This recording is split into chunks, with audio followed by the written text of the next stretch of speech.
ზაფხულის ცხელ დღეებში ხშირია მზით დამწრობის შემთხვევები. ხშირი გარუჯვა იწვევს კანის ნაადრევ დაბერებას, პიგმენტური ლაქების წარმოქმნას, კანის კიბოს განვითარების მომატებულ რისკს. მზის სხივების გადაჭარბებულმა ზემოქმედებამ შესაძლოა მხედველობის დარღვევებიც გამოიწვიოს, მაგალითად კატარაქტა, რაც სიბრმავის გამომწვევი წამყვანი მიზეზია. მზის სხივების და სოლარიუმებში ზედმეტი დასხივების შემთხვევაში ვითარდება კანის გამწრობა. ამ დროს ვლინდება დაზიანებული უბნის შეშუპება, სითხის შემცველი ბუშტუკების წარმოქმნა, ტკივილი, შესაძლოა განვითარდეს სხეულის ტემპერატურის მომატება, სისუსტე, გულისრევა. ასეთი სიმპტომების გაჩენისთანავე მიმართეთ ექიმს. დაზიანებულ უბნებზე დაიფინეთ ცივი კომპრესები, მიიღეთ ცივი აბაზანა.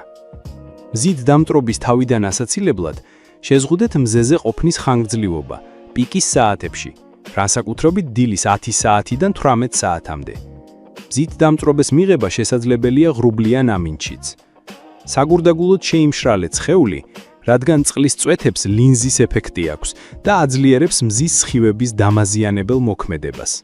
ატარეთ ღია ფერის, ნატურალური ქსოვილისაგან დამზადებული თავისუფალი ტანსაცმელი, ფართოფარფლებიანი ქუდი, მუქი სათვალეები 99-100%-ით დამცავი ეფექტით.